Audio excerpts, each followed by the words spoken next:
Hello, Dr. Andrea Coyle here, and welcome back to our next video in the Power Tools series, Name It, Claim It, Tame It.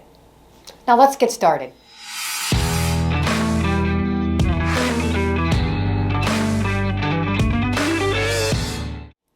In this video, we're going to talk about the constellation of symptoms of burnout, Maslow's 3 major symptoms of burnout, and last, each of you will take a 1-question, 5-option survey to assess your level of burnout.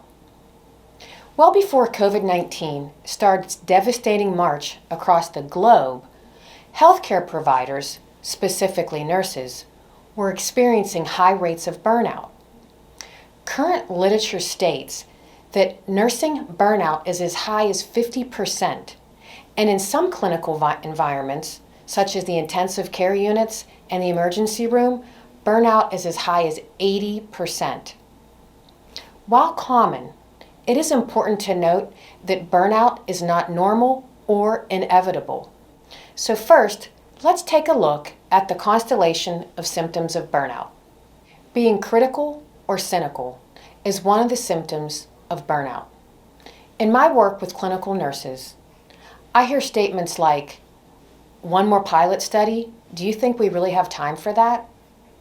We're short-staffed again. I wonder if our leadership cares about safety." Not wanting to go to work. I often hear nurses say, "I need a mental health day.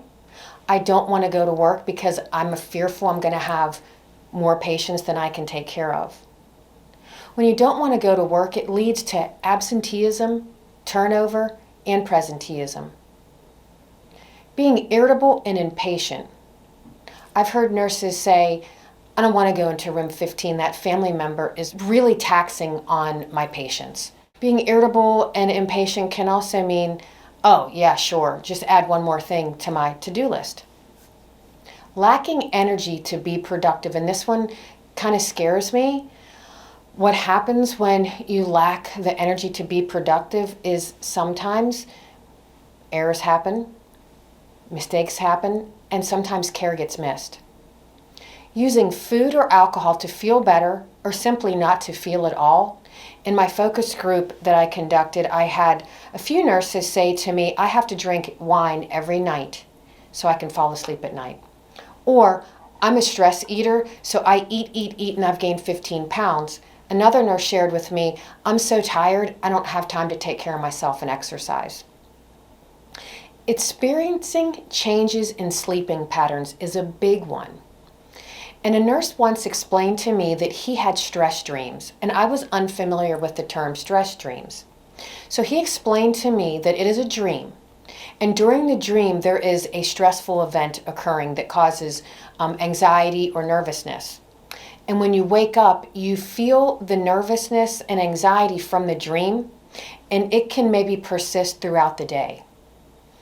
And then having unexplained headaches, stomach aches, or just overall feeling physically exhausted. According to Maslow, there are 3 major symptoms of burnout. The first one being exhaustion, which is being extremely tired, and you have a hard time recovering even after you take a break. The second major symptom of Maslow's is depersonalization, and that's the sarcasm and cynicism that I spoke to. The third major symptom, and the one that really gives me heartburn and heartache, is lack of efficacy. It's when you begin to doubt the purpose of the work that you do. In my work with focus groups, I've heard nurses say, "I really work so hard all day and I feel like I still didn't give the best care that I could give to all my patients." If you can relate to one or more of any of these symptoms, you yourself may be experiencing burnout. To build resilience and mitigate or decrease the negative effects of burnout, I'd like to share a 3-phased approach that I like to call Name It, Claim It, and Tame It. So first, I'd like each of you to answer the question on the screen.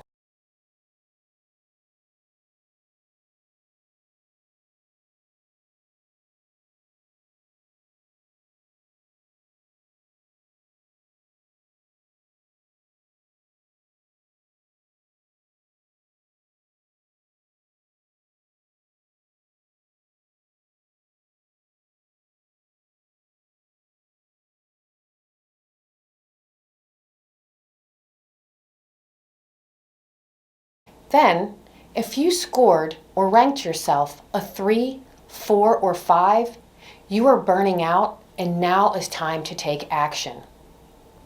The third phase is tame it. We're going to learn how to tame it. So please join me in our next video where I'm going to share with you the importance of building resilience through gratitude, and together hopefully we can tame burnout.